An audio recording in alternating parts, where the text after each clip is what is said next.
About a year ago, I moved into a small one-bedroom apartment in an older building. The rent was cheap, and it was in a quiet neighborhood, so it felt like a great deal at the time. The place had character: creaky wooden floors, old radiators that clanged on cold nights, and walls that seemed to carry the echoes of every step. But I didn't mind. I liked the charm. At first, everything seemed normal. I didn't see many of my neighbors, and the building was usually dead quiet, except for occasional footsteps from the tenant living above me. It wasn't a big deal, just typical apartment noise. That changed one evening. It was around midnight, and I was struggling to fall asleep. I could hear the usual footsteps from above, but something was different this time. The sound was erratic. Instead of the calm pacing I'd grown accustomed to, it sounded like someone was running back and forth.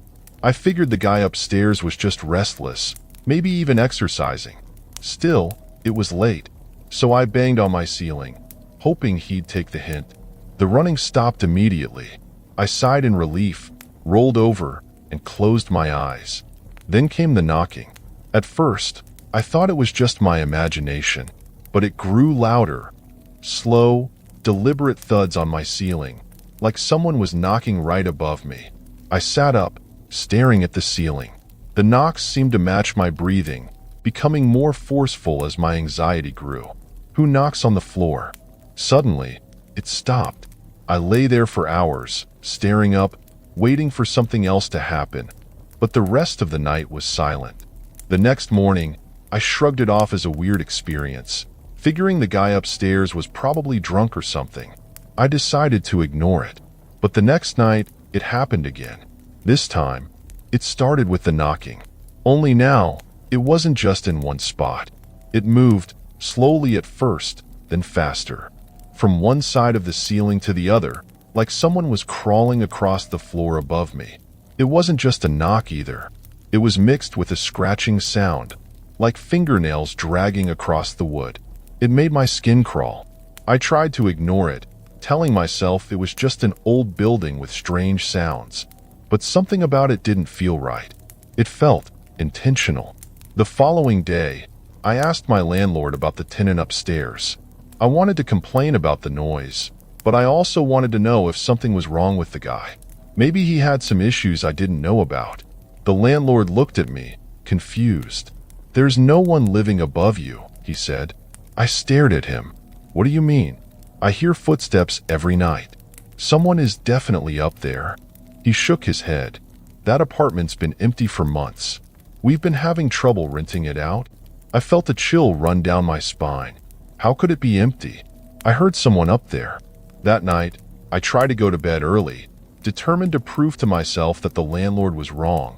Or maybe the noise was coming from somewhere else. But around midnight, the knocking started again. This time, I wasn't going to let it go. I grabbed a flashlight, stormed out of my apartment, and marched up the stairs to the apartment above mine. I was done being scared by whatever this was. I needed answers. When I reached the door, I paused. It was slightly ajar. My heart pounded in my chest as I pushed it open. The apartment was dark and empty. No furniture, no signs of life. Just a hollow, cold space. I stepped inside, my footsteps echoing through the bare room. I shined my flashlight around. Nothing. Then, I heard it. The same scratching sound I'd heard every night, but louder. It was coming from the ceiling. I slowly lifted the flashlight toward the source of the noise, and that's when I saw it. Something was crawling along the ceiling. Its limbs were too long. Its body twisted unnaturally as it moved. Its eyes, wide and hollow, stared down at me, unblinking. The thing didn't belong to this world. It looked like a nightmare come to life. I stumbled back, frozen in place as it crept toward me, making that awful scratching sound with its nails.